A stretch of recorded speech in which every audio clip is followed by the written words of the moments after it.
according to me. You have way too many resources according to me. Because if you win, God says, you will boast that it was you. You ever notice when we are asked for ministry? I'm not ready. Bakit? I haven't studied. I don't have my credentials. I am not a music concerto. No. God says, I need you just like that. Because if I gave you all of that, then you don't need all of this. And God says, Gideon, there's too many of you. We said this on Friday. Sister Love, don't answer this. How many Midianites do you think there were?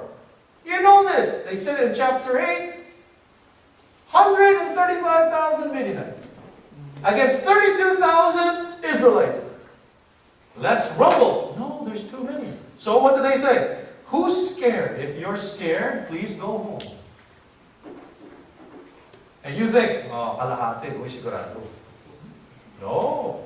22,000 went home. So now there's 10,000 left. Okay, so before like, yes! Woohoo! Now there's 10,000. Okay, let's go.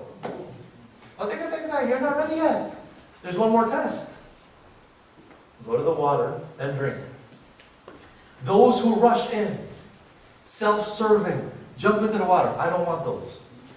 The ones who are careful and watchful, and they call it ladle. Ladle the water with their hand and drink like this. Those I'll take. So out of the 10,000, how many? Oh no! Ilan sila?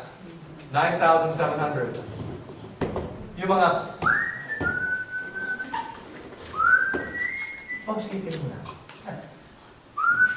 300. And there you have it. You have 300 and you have 135,000. And now here you are in a situation where only God can be glorified. God created an impossible situation of human weakness so that He can be exalted. Every single day, you look at 135,000 Midianites at your work, in your personal life, in financial, and you say, I need to get more than 135,000 to beat them. I need to get stronger to beat them. No, you don't. You just need God. Why do you just need God? Ang core ni Brother Marvin, ang core, just God. Because this is God's special. The impossible.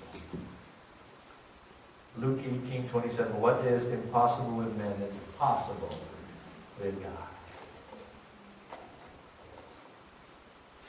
We as human beings, if we decide to start a church, an organization, we first have to accomplish human tendencies. Ready? What's the bottom line? What's the financial situation? What is the size of the congregation? What is the efficiency plan? God said, can you just go? Can you just do it? Those things are good. But the truth is, God is looking to glorify Himself through people who will depend wholeheartedly on Him. Those are the ones that He wants to go battle in the hilltops. And when we do fight, when God finally wins, you know what happens? We reap the benefits of His success. This is the last point. Success is determined by God's power. And God wants us to join in His success. He gets the glory, we join in His success.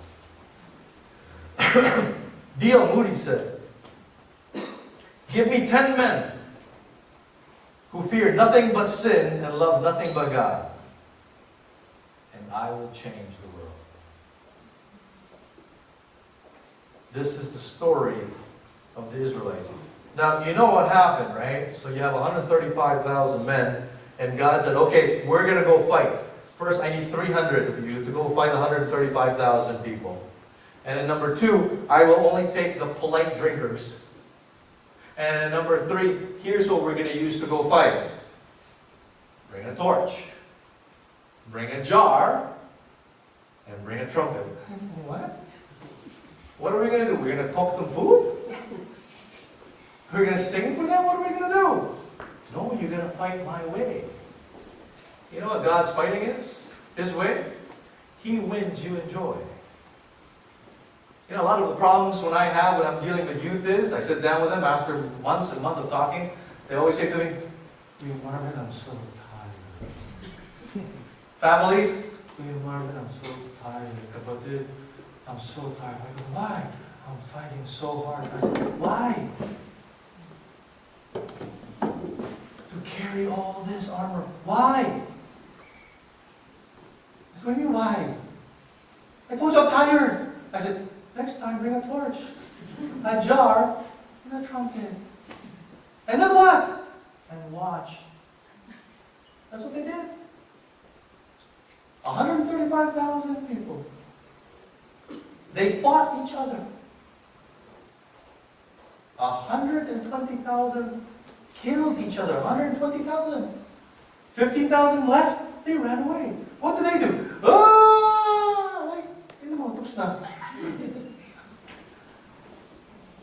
What are you going to say? Ang galing natin. Hey, good trumpeting. What do you say? What do you say? Hey, ang ganda ng dyan mo. He said, wow, how big is my God? We always want to do something. And sometimes we're not sure. You know what happened? A side note? You know, God said, okay, fine, Gideon, you're still not sure after all of that. So before you go and fight, go to their camp. Listen. Listen to their camp. You know what the people in the Midianite army said? Oh man, nakakatakot yung mga yun.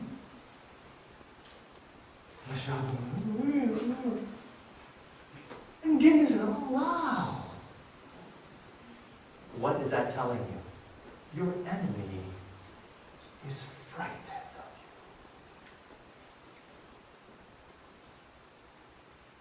And the gates of hell shall not prevail against me. You understand this? Maybe the enemy is not scared of you now because you're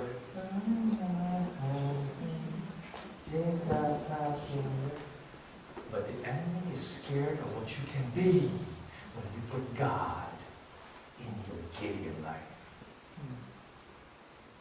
Do you remember the Apostle Paul? The Apostle Paul was a little too smart. Too big. Everybody said, oh, Apostle Paul. Superman.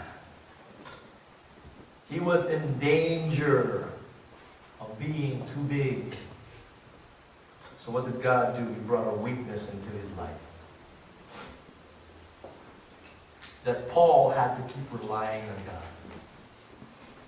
And when God brought a weakness to the Apostle Paul's life, it made him even what? Stronger. 2 Corinthians 12, 7 to 10. This is our God. How are you fighting, ladies and gentlemen? How big is that army?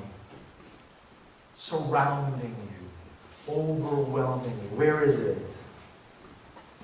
Take God, close yourself, move with His power, and watch it collapse before you. I love the story of Gideon. I told you I love the 8 to 12 years old. This reminds me of David and Goliath.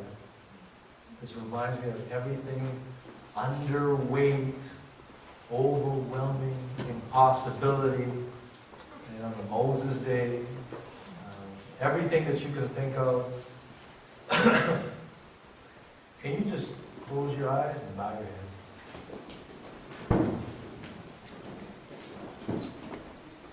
going to ask you if you are searching for something in your life and you haven't seemed to overcome it, and maybe it seems like the army is too big for you to conquer. Maybe it's a personal relationship. I'll remind you that God uses tough times in your life to get your attention. So I'm going to challenge you right now. Is He getting your attention? Are you listening? God always sees more than we do. Do you see what God is trying to show you? God always tells you who He is and confirms His presence in your life, the way that He said to Gideon, I will be with you. Do you take that upon yourselves to say, you know what, I don't know what I'm scared of, God is with me. Our private faithfulness is what we need for our public usefulness. Are there things in your life, home, that need to move out of the way so God can show you real power? God is patient with our faith process. Do you continue to struggle for God? To keep looking for God? To meet God where He is? And all success is determined by God and God alone in His power. Are you trusting in everything for your life, your children, your finances, your decisions, your relationships, your church, your ministry? Is everything reliant on God's power? That's the challenge. Can you just listen for a short time? Just listen for God reaching for you. And if you are needing those things, please, this is the time to say, God, break me and restart me. I need to learn the way Gideon did. And then thank God for what He's doing so far in your life and what's coming.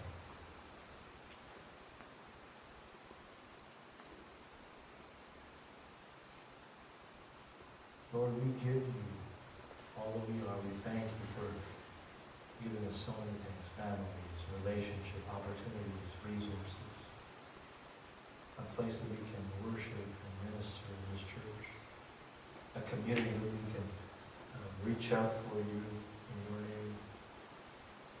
Help us to do that mightily, not with our own power, but with Yours. Just to let everything fall on the throne of grace. Thank You for Your love. There's nothing else that we need except for Your love. You are so sufficient. You are more than enough. And thank You for looking at us and saying, You are warriors. You are more than conquerors. We thank You, Lord, that we have nothing else but to enjoy who You are. And we can't wait for eternity to enjoy You even more. We praise You for this time in this church, Lord. Give it power so that people will know this is the place where God is. We praise You in Jesus' name. Everybody say amen, please. Amen.